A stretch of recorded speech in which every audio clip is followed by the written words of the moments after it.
Hello everyone, this is Manisha and welcome to Pathshala classes. इस video से एक नया चैप्टर शुरू करने वाले हैं, क्लास 7 ज्योग्राफी का चैप्टर एनवायरनमेंट। तो सबसे पहले हम ये देखेंगे कि हम इस चैप्टर में क्या क्या पढ़ने वाले हैं। पहले हम एनवायरनमेंट के बारे में पढ़ेंगे, देन उसके बाद नेचुरल एनवायरनमेंट क्या होता है और नेचुरल एनवायरनमेंट को किन किन डोमेन्स में डिवाइड किया गया है। देन उसके बाद हम इकोसिस्टम के बारे में पढ़ेंगे। आफ्टर दैट हम ह्यूमन एनवायरनमेंट के बारे में पढ़ेंगे। So what is environment? Environment एक बेसिक लाइफ सपोर्टर सिस्टम है जिसके बिना हम नहीं रह सकते।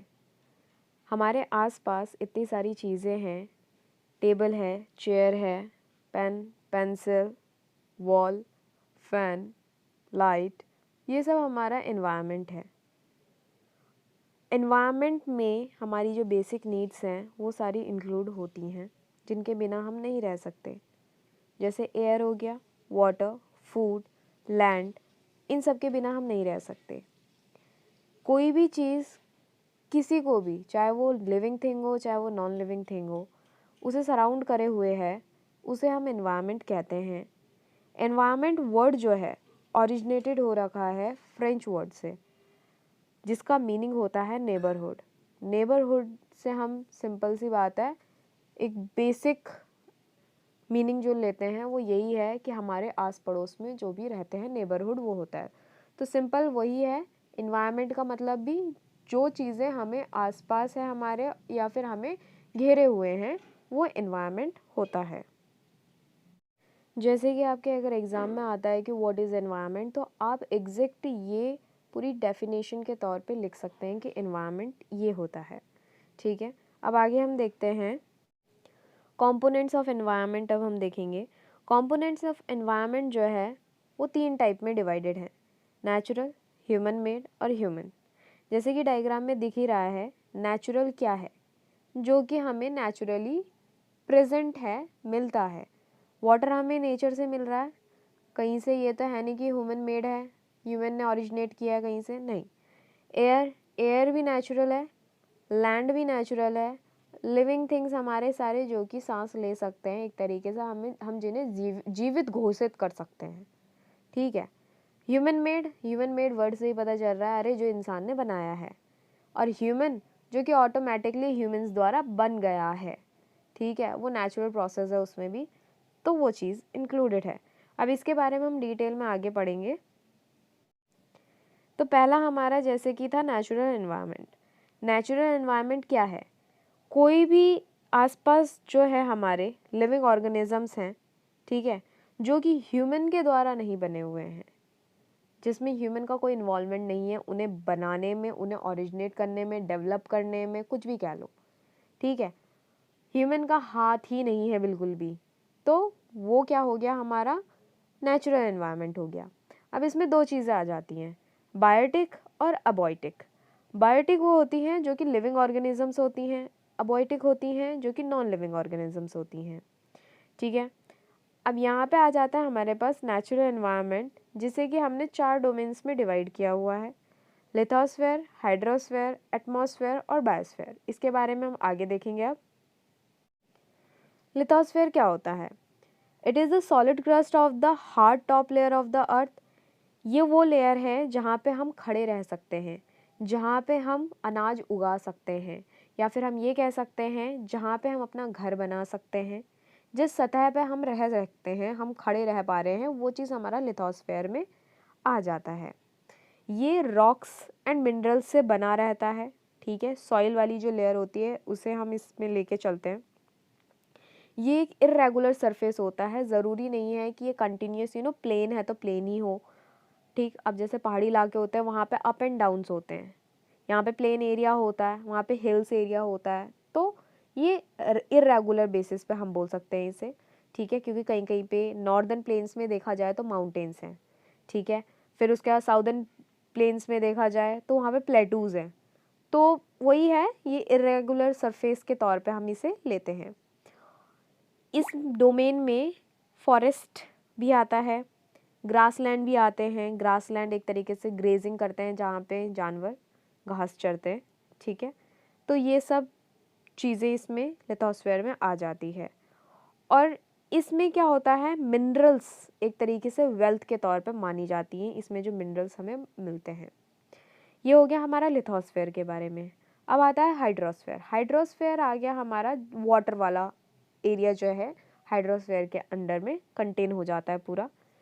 तो वाटर वाला जो डोमेन है वो हमारा हाइड्रोस्फेयर में आता है।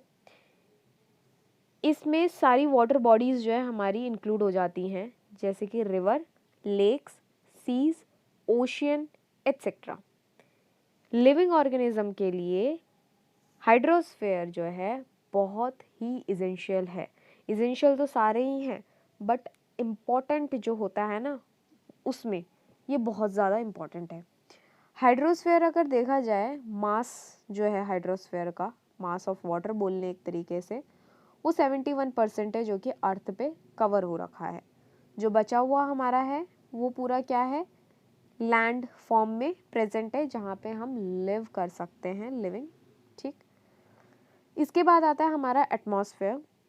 एटमॉस्फेयर में हमारा इंक्लूड होता है एयर वाला सरफेस, ठीक है, जो कि लैंड से ऊपर की जितने भी हमारी लेयर्स होती हैं, एटमॉस्फेरिक लेयर्स, वो सारी इसमें हमारी इंक्लूड हो जाती हैं। जितनी भी हमारी एनवायरनमेंट में गैसेस प्रेजेंट्स हैं, वो किस वजह से प्रेजेंट्स है, किस वजह से मतलब रुकी हुई हैं, एक ग्रेविटेशनल फोर्स की वजह से। ग्रेविटेशनल फोर्स ने उन गैसेस को अपने पे खींच के रखा हुआ है, एक तरीके से पकड़ के रखा हुआ है, ठीक है, होल्ड करके रखा हुआ है उस एटमॉस्फेयर को जो उसके चारों तरफ है, जिसकी वजह से हम यहाँ पे जिंदा हैं अभी।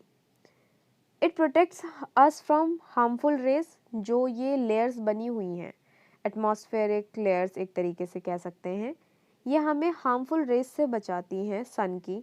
अगर ये रेज नहीं, मतलब अगर ये लेयर्स नहीं होंगी, ठीक है, सन और ह्यूमंस के बीच में, तो इतनी हार्श जो है सन की रेज हैं, जिसकी वजह से हमें कैंसर हो सकता है। कैंसर तो खैर बाद की बात है, एक तरीके से हम जल सकते हैं, बहुत ही हार्श जो है रेज होती हैं सन की।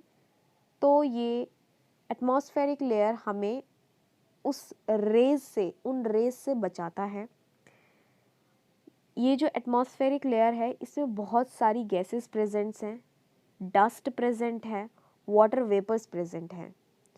और जो एटमॉस्फेरिक लेयर जो है हमारा, ठीक है, यही हेल्प करता है एक तरीके से वेदर और क्लाइमेट चेंज होने में, ठीक है। हवा जो है चल रही है एक रीजन से दूसरे रीजन तक, ठीक है, तो वो वाला हिसाब यहाँ पे हमारा बैठ जाता है। बायोस्फीयर अब हम पढ़ेंगे। बायोस्फीयर क्या होता है? बायोस्फीयर वो प्लेस हो गई जहाँ पे हमारी ये तीनों चीज़ें, लिथोस्फीयर, हाइड्रोस्फीयर और एटमॉस्फेयर, तीनों एक टाइम पे प्रेजेंट है, उसे हम बायोस्फीयर कहते हैं। एंड वही एक ऐसी प्लेस होती है जहाँ पे लिविंग थिंग्स जो हैं रह सकते हैं। हम भी रह रहे हैं पृथ्वी पे। पृथ्वी पे किस वजह से? क्योंकि यहाँ पे पानी प्रेजेंट है, यहाँ पे लैंड प्रेजेंट है, यहाँ पे एयर प्रेजेंट है, ऑक्सीजन, ठीक है। अब यहाँ पे क्या होता है कि जो प्लांट और एनिमल किंगडम है वो मिलके बायोस्फीयर बनाता है, ठीक है। ये एक नैरो जोन होता है अर्थ का, जहाँ पे लैंड, वाटर, एयर, इंसेक्ट्स सब एक साथ मिलके एक लाइफ सपोर्टिंग सिस्टम बनाते हैं। Now what is ecosystem? It is a system formed by the interaction of all living organisms with each other and with the physical and chemical factor of the environment in which they live, all linked by transfer of energy and material. Ecosystem का simple meaning ये है कि एक दूसरे पे depend है, ठीक है। ये एक दूसरे से इंटरेक्ट होते हैं जब सारे लिविंग ऑर्गेनिजम्स, तब जाके इकोसिस्टम हमारा कन्वर्ट होता है। इसमें फिजिकल और केमिकल फैक्टर्स दोनों ही इंक्लूड होते हैं, ठीक है। ये एक तरीके से ट्रांसफ़र करता है लिंक्ड होके, ठीक, एनर्जी एंड मटेरियल को। All plants and animals and human beings depends on each other and their immediate surrounding from an ecosystem. Humans, animals एक दूसरे पे डिपेंड है। एक अच्छे से एग्जांपल अगर हम देखें, हम गाय का दूध पीते हैं, अगर हमें गाय से दूध ना मिले तो हम किसका दूध पियेंगे? और कहीं दूध हमें अवेलेबल नहीं है, एक तरह से गाय नहीं, मतलब हम जानवर का दूध पी रहे हैं ना, तो हम दूध के लिए किस पे डिपेंड है, हम जानवर पे डिपेंड है। जानवर अपने खाने के लिए किस पे डिपेंड है, प्लांट्स पे डिपेंड है। तो हम सब क्या है, एक दूसरे पे डिपेंड हैं। तो हम क्या फॉर्म कर रहे हैं, एक इकोसिस्टम फॉर्म कर रहे हैं, ठीक। There could be an ecosystem of large rainforest, grassland, desert, mountains, lakes, rivers, oceans, even a small pond. यहाँ पे इकोसिस्टम होता है, ज़रूरी नहीं है सिर्फ हमसे रिलेटेड हो। यहाँ पे रेन फॉरेस्ट से रिलेटेड इकोसिस्टम है, ग्रास लैंड से रिलेटेड है, डेजर्ट है, माउंटेन है। तो ये सब चीज़ें क्या है, मिलके एक इकोसिस्टम बना रहे हैं, ठीक। So what is human environment? Human beings interact with the environment and modified it according to their need. Human environment वो environment होता है जहाँ पे human एक नॉर्मल जगह पे गया, बट उसने अपने रहने, अपने फैसिलिटी के अकॉर्डिंग चीज़ों को चेंज किया।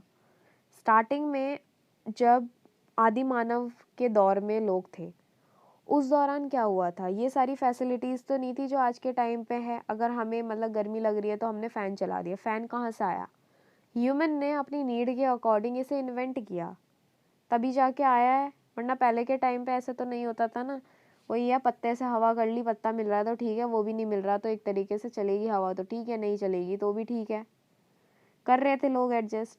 मगर ह्यूमन ने इतना दिमाग लगाया है कि अपनी ज़रूरतों के अकॉर्डिंग अपने आसपास की चीज़ों को ही चेंज कर देना, ठीक है। तो वो क्या हो गया, हमारा ह्यूमन एनवायरनमेंट में इंक्लूड हो गया।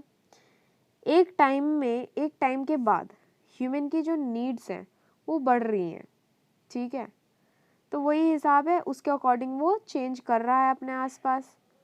ह्यूमन सीख रहा है चीज़ें, नई नई चीज़ें बनाना, एनवायरनमेंट में बनाना, उस चीज़ को कन्वर्ट करना। They learn to grow crops, domesticate animals and lead a settled life. पहले के टाइम पे, जब आदि मानव के टाइम से बोले तो पहले से पालना शुरू नहीं कर रखा था जानवरों को, ठीक है।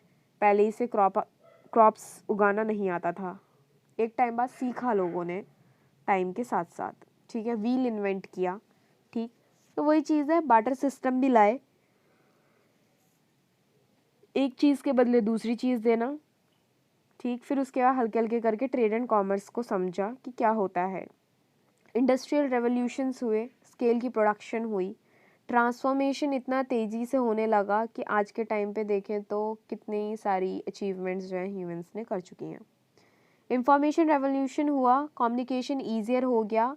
किसने सोचा था कि कभी ऐसा होगा, एक स्टेट से दूसरे स्टेट में या फिर एक देश से दूसरे देश में बैठा हुआ इंसान बात कर सकता है एक ही टाइम पे जब उसका मन करे, राइट। तो वही चीज़ है, ह्यूमन अपने अकॉर्डिंग चेंज कर रहा है चीज़ों को, तो उसे हम ह्यूमन एनवायरनमेंट में इंक्लूड करते हैं। सो हमारा चैप्टर यहाँ पे ख़त्म होता है। Thank you for watching this. Don't forget to like, subscribe and press that bell icon, जिससे कि जैसे कोई भी नई वीडियो आती है तो सबसे पहले आपको नोटिफिकेशन मिल जाए।